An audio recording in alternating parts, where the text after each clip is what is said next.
Alright, the quarterfinals for Wimbledon are almost completely set. We are just waiting for the conclusion of the fourth round match between Alexander Zverev and Yuri Lehechka. Currently, Zverev is up 2 sets to love, and it's 3-all in the third set, but they had to suspend the match because of the curfew, so that match will finish tomorrow, and the quarterfinals will also start tomorrow. But before talking about that, to say a couple of words about the finals in the small tournaments that finished right before the beginning of Wimbledon. First, we had Alejandro Davidovich Fokina winning the first title of his career in Mallorca in his home tournament. After losing his first 5 finals, he has finally won a title. He's no longer the highest ranked player in the world to not have a title, so he has broken that curse. And of course, Ethan Quinn, whom I predicted to win, is a fraud. Then in the other final of Eastbourne, I also predicted it wrong. I thought that Ugo Humbert would win.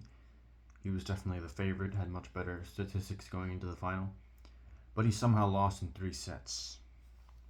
Although it was a close match, 6-4 in the third, so I won't call him a fraud. And then, as I said before, these two also played in the first round of Wimbledon. I believe Bergs won that in 5 sets or something like that, or maybe 4 or 5. But Bergs eventually lost to a guy who is actually now in the quarterfinals and is the last British player remaining there. Player by the name of Arthur Ferry. He is a wild card from Great Britain.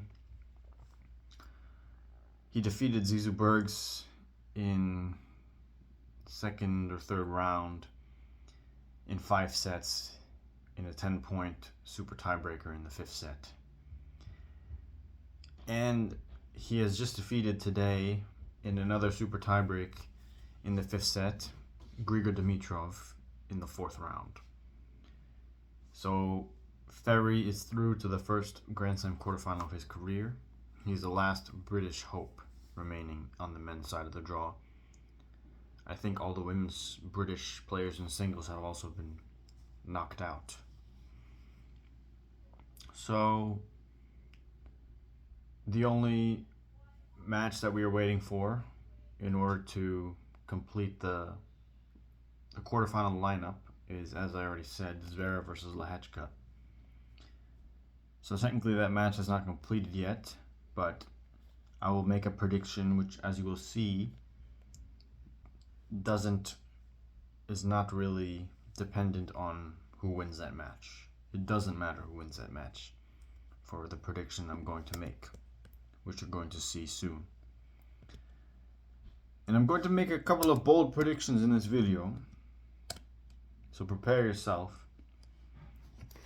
But I'll start with the quarterfinals that will be played tomorrow from the top half of the draw.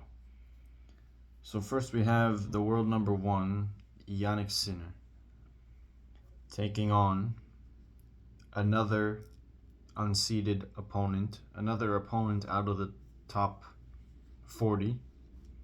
He has not faced a top 40 player on his way in the tournament so far. The highest ranked player he has faced has been the world number 48, Nuno Borges, in the 2nd round. All of his other players have been ranked 50 or lower. He faced Kecmanovic in the 1st round, who is ranked 50 in the world. Borges, 2nd round, 48.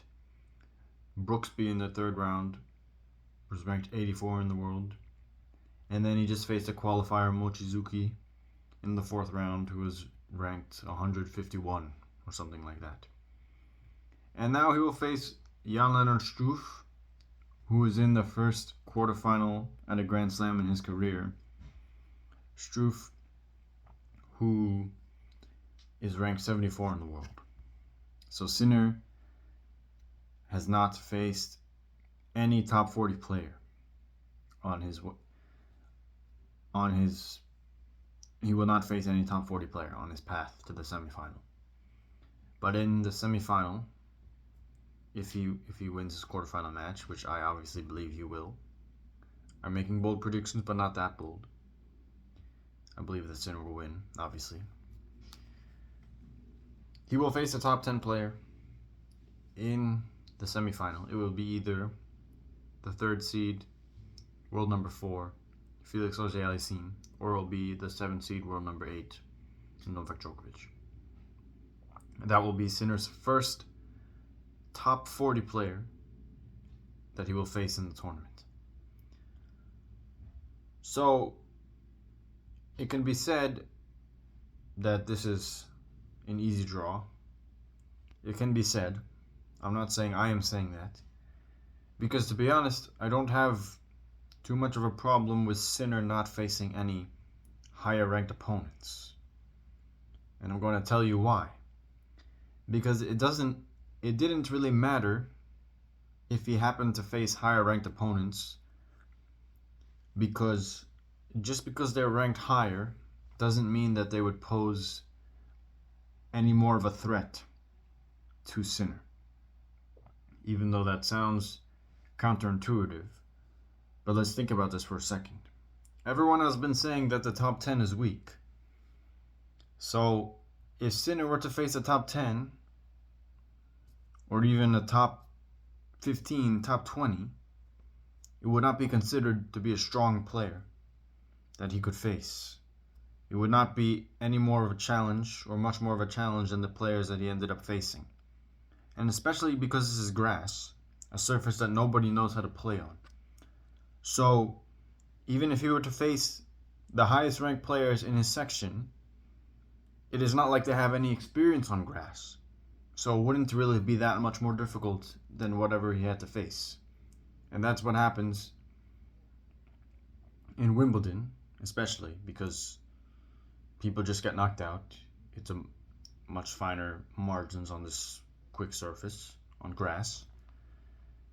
So it didn't matter that he didn't face any top 40 player. Because even if he did, it's not like they would necessarily be any tougher competition than whoever he faced. And this is something that relates to a general principle, an idea that I have about so-called weak draws.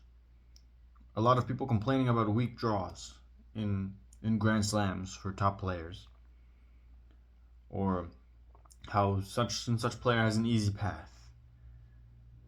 Okay, sometimes it's justified to a degree. I could see that. But when you think about it, you're always playing the players that won. Obviously, you're always playing the players that won their matches.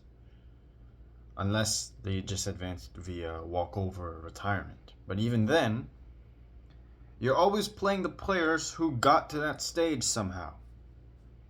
So, if you're playing the players who won matches in order to get there, how is that easier than playing the players that people would rather have these high-ranked players play who didn't win their matches? Like, for example, let's look at Sinner's section of the draw. The second highest ranked player in Sinner's section of the draw, in Sinner's eighth of the draw, not his quarter, just his eighth of the draw first, and then I can say a little bit more about his quarter. But the highest ranked player from his eighth of the draw was Luciano Darderi, who was the 14th seed of the tournament, who lost in the first round. So should people say that Sinner should have faced Luciano Darderi in the fourth round instead of who he ended up facing, Shintaro Mochizuki? And they think that Darderi, because he was a higher ranked player, would have been a tougher draw, would have been a more difficult opponent. But how could Darderi be a more difficult opponent if he lost in the first round? So how could he be a more difficult opponent than a guy who was a qualifier, Mochizuki, but who won 3 matches to get to the fourth round to face Sinner? So do you see the point I'm trying to make here? So people are saying that, oh, he didn't face his top-ranked guy. But the top-ranked guy lost. So why do you think that the the higher ranked guy would be a better challenge than the lower ranked guy who won 3 matches and was playing better to get to that stage in this specific tournament. I hope some people understand the point I'm trying to make here. It's the same thing with Rafael Hodar. Here I'll make a slightly different point, but Hodar was in Sinner's section, in Sinner's 8th of the draw.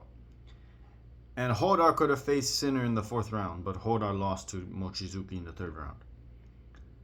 So should people now complain that Sinner didn't face Hodar because they think Hodar would have been a better challenge than Mochizuki? But I'm not so sure that Hodar would have been a better challenge than Mochizuki. First of all, because he lost to Mochizuki. So if he lost to Mochizuki, why would he do better against Sinner? If he lost to the player that lost to Sinner, why would he do better against Sinner? It is not like he matches up well against Sinner. Who matches up well against Sinner? Nobody, except for maybe Alcaraz. I don't even know if he matches up well. He's just better. He's just good. And Hodar also went 5 sets against Carreño Busta, a player who has never won a single match at Wimbledon until this tournament. He has never won a single match until this tournament. He won his first Wimbledon match of his career. Hodar took 5 sets to defeat him. So why would Hodar be a better challenge to Sinner than the guy he ended up facing? I'm not so sure that he would be. I think it would probably be around the same result. Straight sets. And further than that, what experience does Hodar have on grass? Hodar has never done anything on grass. I think this is his first Wimbledon of his career. So why would people think that Hodar would be a better challenge to Sinner than Mochizuki?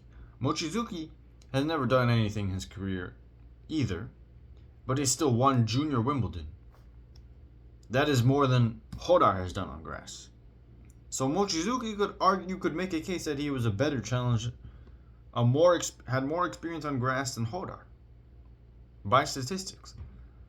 So I'm not getting people complaining about draws, is my point I'm trying to make. The players that went to that stage are the players that are playing well enough to get to that stage. So if a guy that you wanted to face such and such player lost earlier, what makes you think that he would have been a better challenge? It is only the case where you can say that if he has a certain matchup against him. And this guy has been known to challenge whatever other guy a lot. But that is definitely not the case with Dardari. That is not the case with Hodar. So in this case, who could you have put in Sinner's path that would have made it a more difficult draw? Because almost every player you could have put has not done anything on grass. They have not. Let's look at. You could put. Okay, it could have been a little bit hard. I'll give him that, but I don't think it would have made much of a difference. Let's see. Like you could have put. Let's look at the players Struff had to defeat. Baez in the first round. Baez is a clay court player, and he's not even a European clay court player. He can only win in South American clay. For some reason, he's terrible in European clay. Baez will not do anything against Sinner. Brendan Nakashima has never won a single. Oh, he has won one title in his career. One title. Brendan Nakashima has made 1 4th round at Wimbledon. Oh, 1 4th round. Is he a tough opponent on grass? No. And especially not for Sinner. He would not do anything. Then he could face Medvedev. Struff had to face Medvedev in the 3rd round. But obviously Sinner will not face Medvedev before the quarterfinals. Medvedev was Sinner's potential quarterfinal opponent. But Medvedev has been horrible in Grand Slams for 2 years. He has not made a quarterfinal since the US Open 2024. He's been losing early in every Grand Slam since then, pretty much. He made the 4th round at the Australian Open this year, where he got destroyed by Lerner Tien in straight sets, including a bagel. And then in 2025, We all know what he did there. He only won one single Grand Slam match in the entire year. And it was in 5 sets in the Australian Open. So Medvedev has been horrible in Grand Slams for quite some time now. Would Medvedev do anything against Sinner? No. No, I don't think so. Yeah, he took a set from him in Rome. Like I said, he barely took a set from a tired Sinner. He barely took a set from him. Would he do anything against Sinner on grass? No, he would not. He has not won a set on hard courts from him in 2 or 3 years, something like that. Yeah, he defeated Sinner in Wimbledon 2024, but he has been terrible since then. He will not do anything against Sinner. So who could you put in Sinner's path? Hurkacz. Hurkacz instead of Struff. Okay, maybe Hurkacz would have been a little bit more of a challenge than Struff, but not much more. They're basically the same player. Basically the same. It's not like that would have been much of a difference. So it's not like you could put that many difficult opponents in Sinner's path, because it's not like anybody knows how to play on grass anyway. So I don't really care about the draw whoever Sinner faces. It doesn't really make a difference if they're outside of top 40. It's not like someone inside of top 40 is going to automatically play better than someone outside, especially on this surface. So I'm not getting this about the draw. I don't care about the draw in most cases. You play whoever won the necessary matches to get to the stage. So you're playing the people who were playing the best in the tournament, in that specific tournament. Yeah, there could be players who are way better. Look at Zverev's Grand Slam that he just won at the French Open. This is a perfect example. Oh, he didn't face Sinner. He didn't face Alcaraz. Okay, but Sinner, is it his fault that Sinner lost in the second round? Should he play Sinner when Sinner was obviously not playing well enough to get to the third round? No, he should play the guy that actually won the match. But anyway, I've talked too much about this. I should predict the quarterfinals now. So we have Sinner versus Struff. Obviously, Sinner will win this match. He's Sinner. Leads a head-to-head 3-love against Struff. I'm going to make a bit of a bold prediction here. It is not so bold as to say that Struff will defeat Sinner. I'm not that bold. But what I'm about to say is slightly bold. I'm going to predict Sinner to win this match in 5 sets.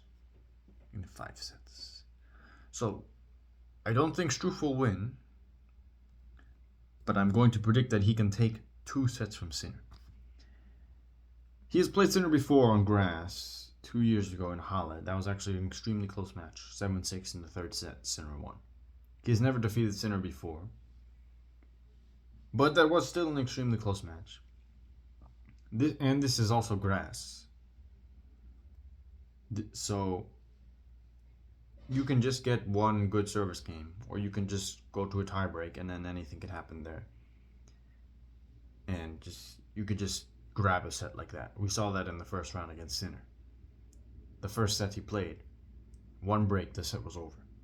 Then the third set, tiebreak. The guy went beast mode. He lost the tiebreak. Already lost 2 sets like that.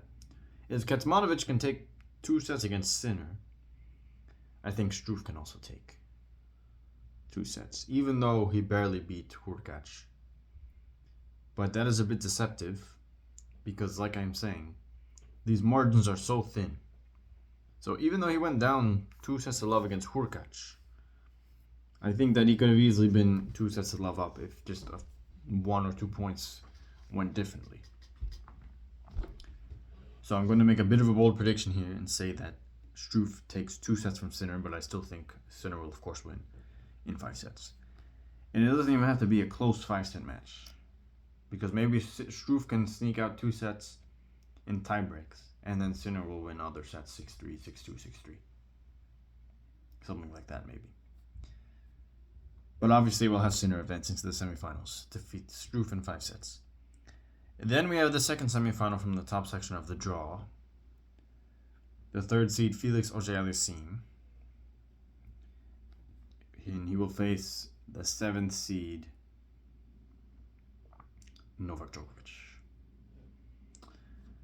The head-to-head is 1-1. They faced twice in 2022, but one of them actually didn't count because it was in Laver Cup, so it's not really a real tournament. But Felix Auger-Aliassime won that, I will say that. Then the other match was in 2022 in Rome, which Djokovic won. I believe that Djokovic will win this match in 4 sets. Even though Djokovic has not looked... He has looked solid. I'll say he has looked solid. In his last match, he didn't look that good. But it was not terrible. It could still have been worse. He didn't look very good in his last match. He probably should have lost 2 sets. He lost 1 set, but he probably should have lost the first set. He won thanks to Safiullin choking. Safiullin was up 5-2, had multiple set points, served for the set, and then he just made errors. Djokovic didn't do much, he just made returns. So Djokovic really should have lost 2 sets in his last match. He didn't look that convincing. But in his previous 3 matches, he was pretty good. So Felix Auger-Aliassime has looked pretty good actually. He won his first 3 matches in straight sets before he defeated Davidovich Fokina in 5 sets. And I don't think he will be very tired because there's only 1 5-set match he has played. He is not old like Djokovic. And this is also grass where you don't have to do, the points are not as long. So I don't think stamina will really be an issue here. He also had a day off. Should mention that as well. I don't think Felix Auger-Aliassime will be tired. He's not a player that I see having many stamina issues. So I think he'll be fine physically. But I will give my edge to Djokovic just because the experience he has, obviously. And at Wimbledon, we should not forget, he is not... The last time that he didn't make the semifinals at Wimbledon was in 2017. So he's made at least the semifinals in Wimbledon for 9 years. And, or maybe it's 8 years, because he didn't make it this year yet. And even in 2017, he made the quarterfinals. In 2016, he lost in the 3rd round. So he's made the quarterfinals are better for 9 straight years. And he has made the semifinals are better for 8 straight years. And I think that will become 9 straight years. And let's look at who are the only... His last Wimbledon title was in 2022. Who are the only players he has lost to since then? Alcaraz twice and Sinner once last year. So he's only, since winning his last Wimbledon, he has only lost to Alcaraz and Sinner. So I don't believe Felix Auger-Aliassime will defeat him here. I think he can take 1 set, maybe 2, but I will say 1 set. The problem, Felix Auger-Aliassime, he has a great serve and forehand, but his backhand is horrible. It is really horrible. You can just hit to his backhand over and over, and eventually he will just shank it, or make a horrible slice, or hit it out of the court, or hit it just miss. It's just a horrible shot. I don't know why it's so bad, but I've seen this many times where players will just hit to his backhand over and over, and he will just miss it by a lot. So I think Djokovic will do that as well, obviously. And that's why I think Djokovic wins in 4 sets to face Sinner again in the semifinals, just like in the Australian Open this year. And if he loses, then once again it will prove me right. Well, not prove me right, but it will continue the pattern where he has only lost to Alcaraz and Sinner at Wimbledon since his winning his last Wimbledon. So it will be Alcaraz, Sinner, Sinner. Those will be his only losses at Wimbledon. So nobody has touched Djokovic at Wimbledon except Alcaraz and Sinner in the last 3 years. The last time he lost to another player who was not Alcaraz or Sinner was 2017. Because after that, he won 2018, 2019, 2020 got cancelled, then he won 2021 and 2022. So the last time he lost to someone not named Alcaraz or Sinner at Wimbledon was 9 years ago. So I don't believe that Auger-Aliassime will defeat him. Even though Djokovic has not looked that good in his last match, but I think he can raise his level now that he knows it will be necessary to do so. And he can also just hit to Felix Auger-Aliassime's backhand over and over and let him do the mistakes. So I think Djokovic wins this match in 4 sets. Then we have, and here's for my first bold prediction. Well, I guess it's not really my first, but here comes another bold prediction. We have the 9th seed Flavio Cobolli taking on the last British hope, the surprise of this tournament, the wild card, Arthur Ferry. So Cobolli, I'm actually a little impressed with Cobolli because he just made the French Open final and now he's in the quarterfinals at Wimbledon. That is not, I would not really expect that.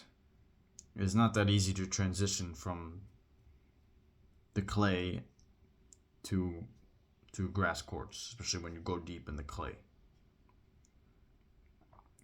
And Cobolli has also defended his quarterfinal points from last year. Last year he made his first, I think that was his first major quarterfinal of his career. So he's actually got to the quarterfinals again. So good stuff from Cobolli there. And he will face Arthur Ferry, who is in his first Grand Slam quarterfinal. And what some people don't know is these players have actually faced each other before in a Grand Slam this year. They faced in the Australian Open first round, where Ferry actually defeated Cobolli in straight sets. That was the only time they faced each other. So, do I believe that Ferry will now defeat Cobolli for the second time in Grand Slams this year? Yes, I do. And more than that, I think Ferry will win in straight sets. And I'm going to tell you why. First of all, we have the fact that he defeated him in straight sets in the Australian Open this year. Even more so than that, now this is on a surface that is maybe even better for Ferry. Because Ferry likes to actually come to the net a lot, play aggressive tennis, even though he's not that tall. But on grass, you get rewarded for being aggressive and going to the net a lot, which he likes to do. So I think that will benefit him. And Cobolli, yeah, he has done a pretty good job here. I won't take that away from him. He has done a pretty good job to reach the quarterfinals here with at least a respectable opponent in Khachanov. I'll give him that. He defeated Deminor in straight sets also, who is the 5th seed, but Deminor is a bum. We all know that, even though he's the 5th seed, Deminor, he is not a quality player. Let's be honest. If you can stay aggressive with a decent amount of consistency, you will defeat him, which is what Cobolli did. And that's why Deminor has never been to a Grand Slam semifinal in his career. But Cobolli also defeated Khachanov after getting bageled in the first set, so I will give him due credit there. However, Ferry still defeated him in straight sets this year, and this is a surface I would think be even better for Ferry. I would say Cobolli is not a grass court player, but he is not. But he has now made 2 Wimbledon quarterfinals in a row, so he definitely is he is not bad on grass. For sure, he's not bad. But the other reason why I think Ferry will win in straight sets, yeah, he has a home crowd. I don't think that will make too much of a difference. He does have the home crowd. But also let's look at the players Ferry has defeated also. He defeated Dimitrov. He defeated Dimitrov. Dimitrov who was destroying Sinner last year, as we all know. before he got injured. At least he didn't end this tournament getting injured. But Dimitrov is a solid player on grass, on all surfaces. But I know Dimitrov is not in the prime of his career, but he's still a solid player. He has won the ATP finals. He has been to multiple Grand Slam semifinals. And he was a showing sinner last year, let's not forget that, when I quit watching tennis after that Wimbledon tournament. So that was a quality player to defeat for Ferry. And Ferry also, before that, he defeated Bergs, who just won a title on grass. So that was also a quality win. His other two opponents were bums, so forget that. But he defeated two quality opponents. Or at least two in-form opponents. Or at least a quality opponent and an in-form opponent. The in-form opponent was Bergs, who just won his first title of his career. And then he defeated a quality opponent, Dimitrov, who was finding some form. So we will have to give him that. It's not like Dimitrov was terrible going into this tournament, or else he wouldn't have reached the fourth round. So Ferry has had a couple of respectable wins here. That's another reason why I believe he'll win in straight sets. But the number one reason is because I have to stay consistent to myself. And I said after the French Open, Cobolli is a fraud. After I saw his performance in the first set and the last set of that French Open final, where he lost both sets with breadsticks. And since then, he has gone on my fraud list, and I will be consistent, and I will say Cobolli will lose in straight sets. Ferry to the semifinals. And then, now, get ready for another bold prediction. We have Taylor Fritz in the quarterfinals, and he will face either Zverev or Lehechka. Zverev is currently 2 sets to love up. That match has to be completed tomorrow.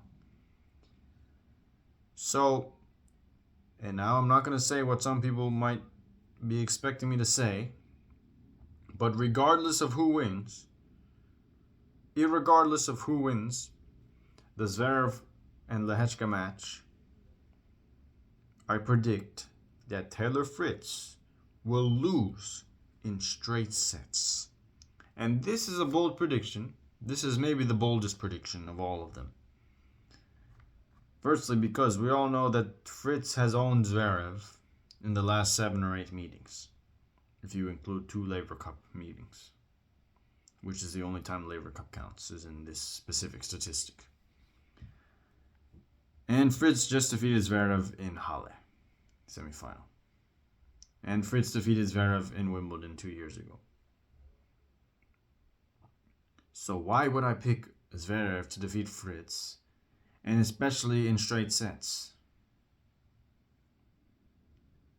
But not only am I picking Zverev to defeat Fritz, because Zverev didn't even win the match yet, but even if Zverev somehow loses from 2 sets to love up and Lehechka wins the match, I will have Lehechka winning in straight sets against Fritz.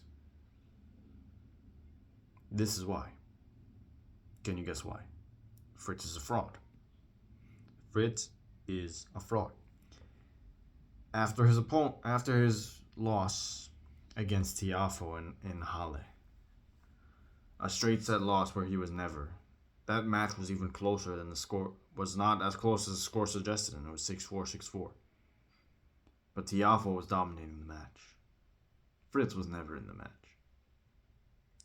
And I would say, well, Fritz, he is 10-5 against Zverev, won the last 7 or 8 meetings.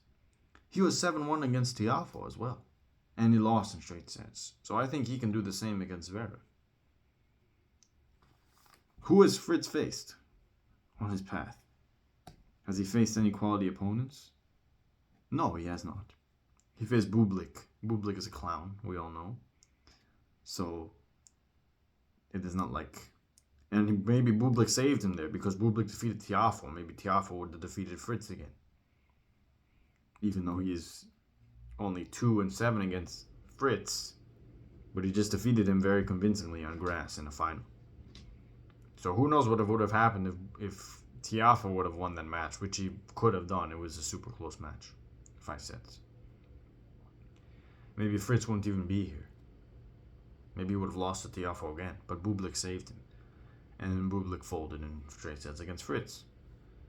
I think Fritz actually owns Bublik, if I recall correctly. I seem to remember that he has beaten him a lot of times. 4-4 in the head-to-head. Okay, so I guess he doesn't own him. But he did, now it is 5-4. They didn't update this. He did defeat him in the Stuttgart semifinal. But after his performance in Halle final, I have no choice but to label Fritz a fraud. Even though he has defeated Zverev a million times in a row.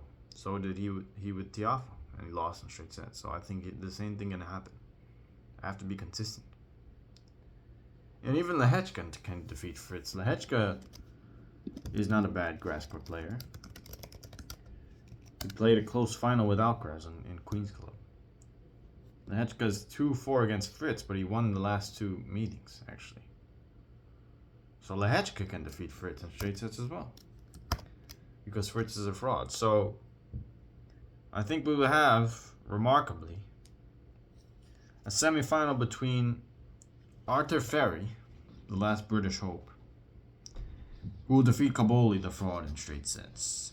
And then he will face either Zverev or Lehechka, either of whom will defeat Fritz in straight sets.